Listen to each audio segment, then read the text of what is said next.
لیکن مجھے تو حالات ایسے نہیں لگتے ہیں کہ مارشل لا لگانے کی ضرورت ہو. جب عمران خان صاحب سارے کام ویسے ہی کر رہے ہیں تو پھر مجھے نہیں لگتا کہ مارشل لا کی ضرورت ہے. سعید غنی نے کہا ہے کہ 18 اکتوبر کے شہداء کو خراج عقیدت پیش کرنے کے لیے کل ہونے والا جلسہ عوامی رابطہ مہم کے دوسرے مرحلے کا آغاز ہوگا. بلاول بھٹو زرداری صاحب نے جو عوامی رابطہ مہم کا ایک نیا سلسلہ شروع کیا ہے، ایک نیا فیز شروع کر رہے ہیں، اس کا آغاز کل کے جلسے سے ہوگا اور اس کے بعد وہ تھرپارکر اور پھر کشمور میں جلسے کرتے ہوئے ساؤتھ پنجاب کی طرف جائیں گے. کل یہاں جلسے کا آغاز جو ہم نے پلان کیا ہے وہ شام 7 بجے ہے.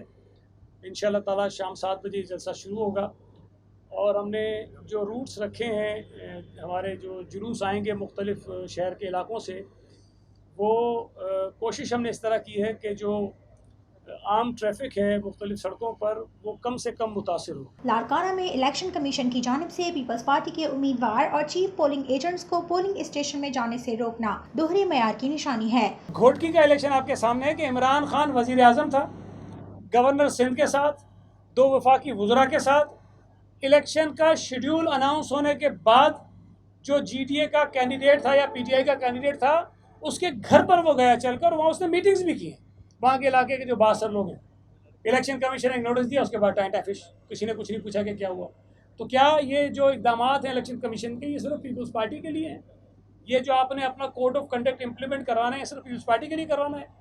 یا تو آپ سب کے لیے یکساں اصول اپنائیے. عمران خان کو جو سزا آپ نے دی ہے وہ سزا ہمارے ایم این ایز اور ایم پی ایس کو دے دیجیے، ہمیں کوئی اعتراض نہیں ہے. 18 اکتوبر اور 27 دسمبر کے سانحے کو ہم ایک ہی کڑی تصور کرتے ہیں. دونوں سانحات کا پلان کرنے والا گروہ، سوچ اور تنظیم ایک ہی ہے. دونوں واقعات میں پیپلز پارٹی اپوزیشن میں تھی جب یہ واقعات ہوئے. 18 اکتوبر کو جو واقعہ ہوا، پیپلز پارٹی کے شہیدوں کے وارثوں کے ہوتے ہوئے بھی اس وقت کی حکومت نے اپنی مدیت میں ایف آئی آر درج کی، جو میں سمجھتا ہوں کہ اس کیس کو خراب کرنے کا آغاز تھا.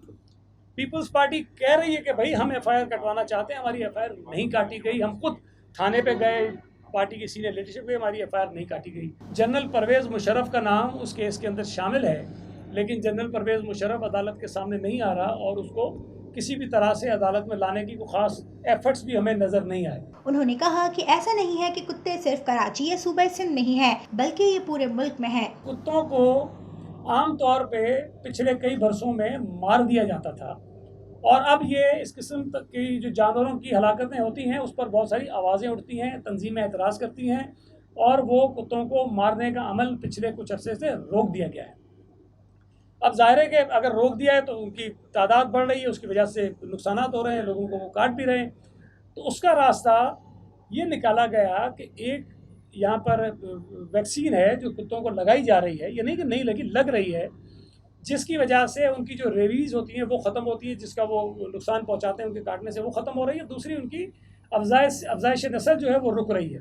اس کے ساتھ ساتھ ایک اور کام شروع کیا جا رہا ہے کہ کتوں کو بجائے مارنے کے ان کو پکڑ لیا جائے، اور پکڑنے کے بعد یہ ویکسینیشن وغیرہ دے کے اس کو شہر سے باہر کسی ویران جگہ پہ کوئی ایسی جگہ بنائی جائے جہاں پہ ان کو ڈال دیا جائے تاکہ وہ وہاں پر رہیں اور آبادی میں نہ آ سکیں. ڈینگی اور مچھروں کے اسپرے کے سوال پر انہوں نے کہا کہ اس کی مشین کے ایم سی کے پاس ہے. اسپرے جو ہے وہ کے ایم سی کی ذمہ داری ہوتی ہے، اور ہم نے کچھ میٹنگز کی جب میں خود منسٹر تھا اس وقت بھی، اور اس کے بعد ناصر شاہ صاحب نے بھی کی. اس میں یہ طے پایا کہ کے ایم سی کے پاس، چونکہ جو مشین ہے اسپرے کرنے کی، جو گاڑیاں ہیں وہ کے ایم سی کے پاس ہیں، تو یہ گاڑیاں کے ایم سی پرووائڈ کر دے گی، ڈسٹریبیوٹ کرے گی ڈی ایم سیز کو، اور ڈی ایم سیز اپنے یو سیز کے جو چیئرمین ہیں، جو کونسلرز ہیں، ان کے ذریعے مختلف علاقوں میں اسپرے کروائیں گے.